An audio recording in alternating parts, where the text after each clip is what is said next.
eu sou a professora Adriana e vou lecionar língua portuguesa para o 5º ano do Colégio Emaús. Lembrem-se sempre de seguir as orientações. Se o professor enviar algo para ser lido antes, leia, escolha um lugar tranquilo para assistir sua videoaula e faça as atividades baseadas na videoaula. Hoje eu vou falar um pouco com vocês sobre ortografia, sobre regras ortográficas.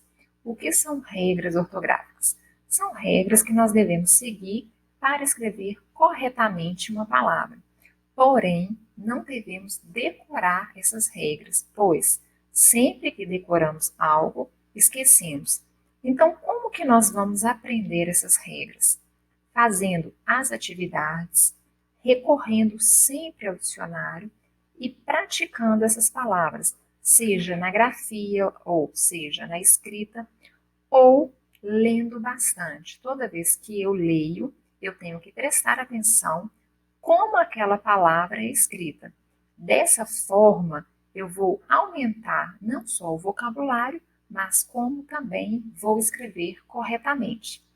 Lembrem-se que o dicionário ainda é o melhor amigo para quem quer escrever corretamente a grafia das palavras. Por isso, toda vez que houver dúvida na grafia de uma palavra, recorra ao dicionário, mesmo porque existem algumas letras do nosso alfabeto que não existe regra para ser seguida. E todas as regras, como eu disse, não devem ser decoradas, e sim memorizada com o passar do tempo, fazendo atividades e prestando bastante atenção da maneira do jeito que você escreve. Vamos ver a ortografia do C. O C possui o som de S em um único caso, com as vogais E e I. Exemplo: ciúme, cenoura, cigana, ácido, cegonha.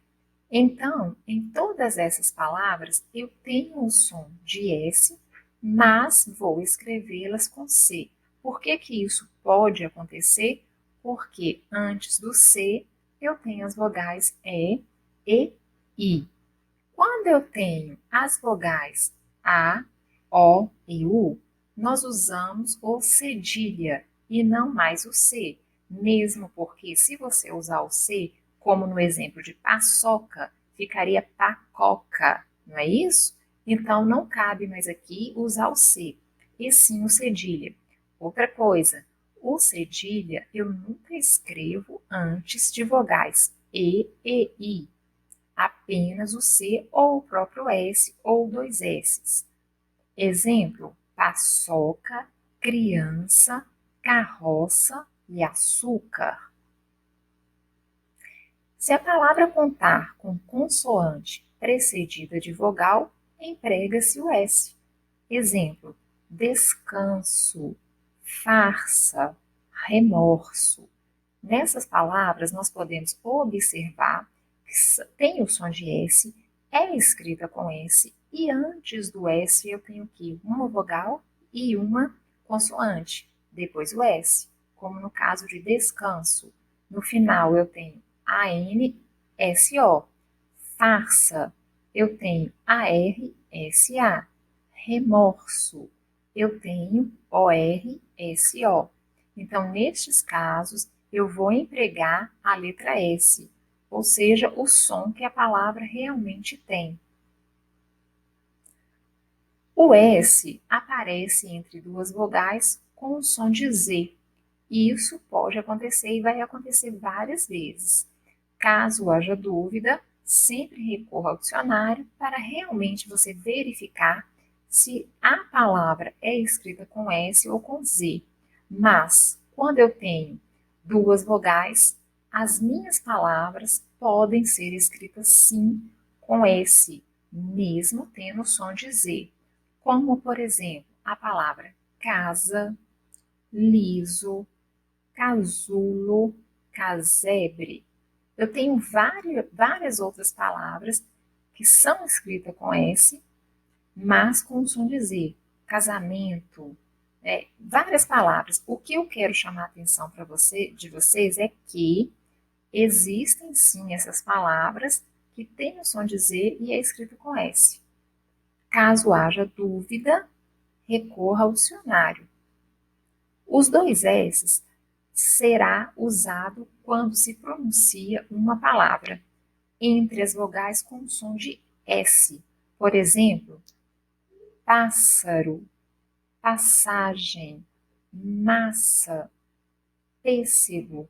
Nestes casos, é difícil perceber se eu escrevo com um S só ou se eu escrevo com os dois S. Mas, entre vogais, e eu sempre vou... O que eu vou fazer?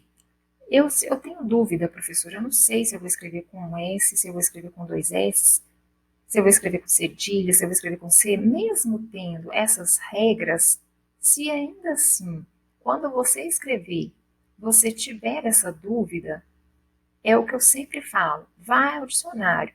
Agora, tem palavras que nós não precisamos ficar consultando. Por quê? Porque tem palavras que você já está habituado a escrever no seu dia a dia, na escola. Então, por exemplo, a palavra pêssego, ela é muito usada, pássaro, muito usada como exemplo. Se você já tem o hábito de escrever essas palavras muitas vezes durante a aula, durante o seu texto, de vê-las em alguns textos, o que vai acontecer? Automaticamente, o seu cérebro vai fazer aquela interligação de que essas palavras são escritas com SS. O que você tem que prestar atenção é quando você escreve. Às vezes, o erro de ortografia está justamente nesse ponto. A pessoa vê a palavra pássaro, por exemplo, vê que é escrita com dois S, escreve essa palavra e numa outra folha, quando está fazendo, por exemplo, uma interpretação de texto, vai lá e escreve com S só. Mas aí já é o quê? Falta de atenção. Então, toda vez que você escrever uma palavra corretamente, de acordo com o texto, de acordo com o dicionário, lembrem-se, quando vocês for escrevê-la novamente, de escrevê-la corretamente, porque às vezes isso é falta de atenção. Surgiu uma dúvida, deu um branco, não lembra da regra ortográfica? Vá ao dicionário. Usa-se o G em substantivos terminados em agem, igem e ugem.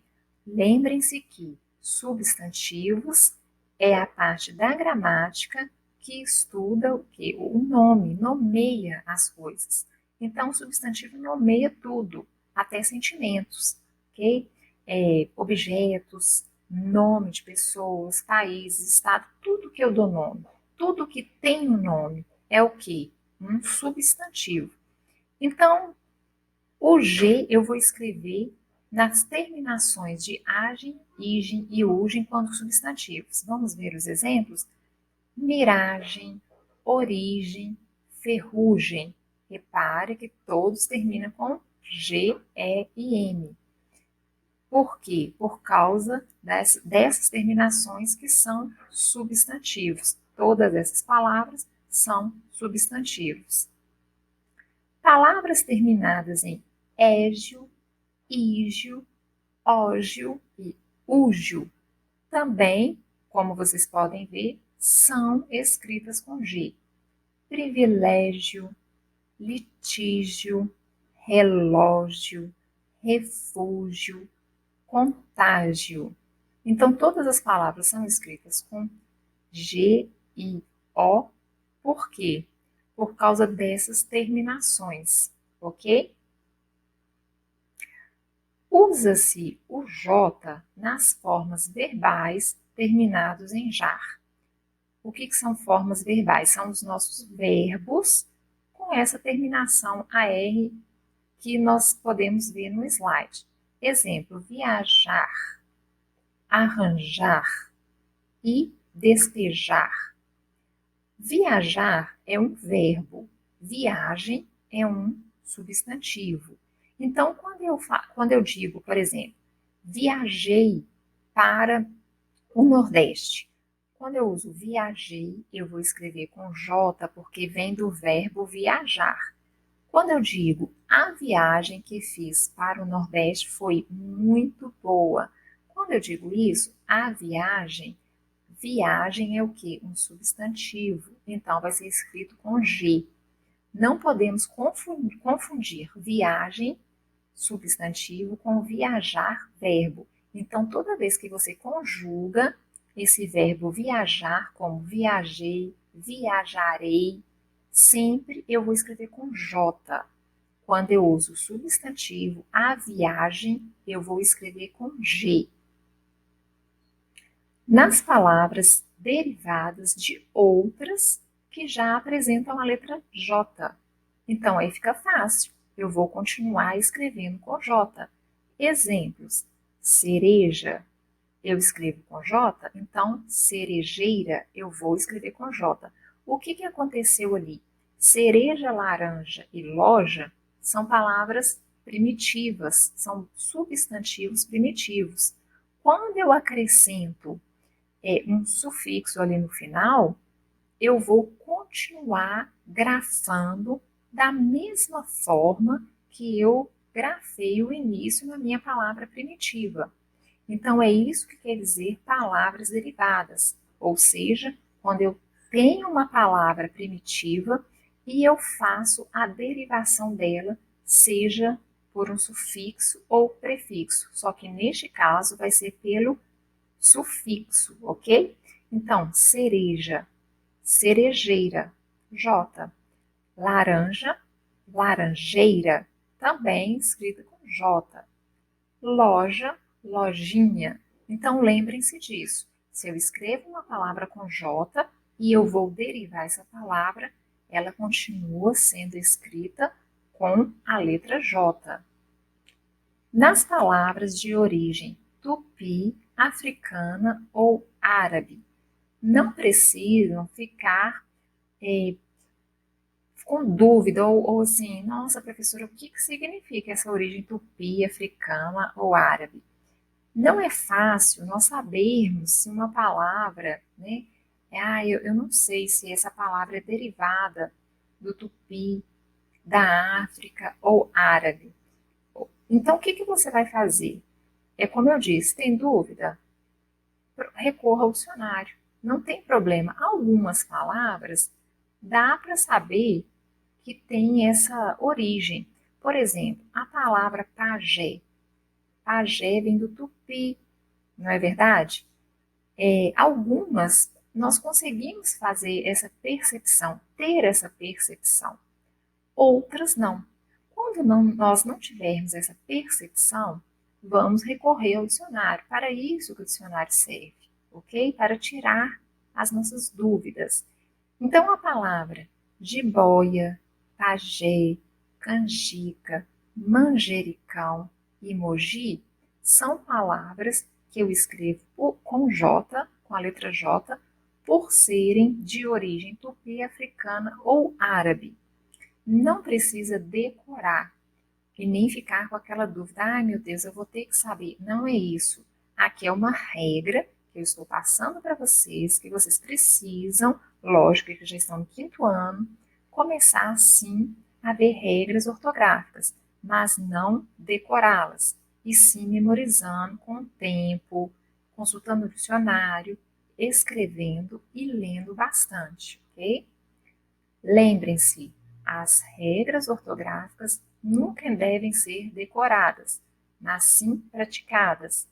E nunca esqueçam do dicionário e de ler bastante. Assim a escrita torna-se mais fácil. Então não existe nenhuma regra em que eu vou decorar, apenas praticar. E se surgir dúvida, eu posso perfeitamente olhar no dicionário.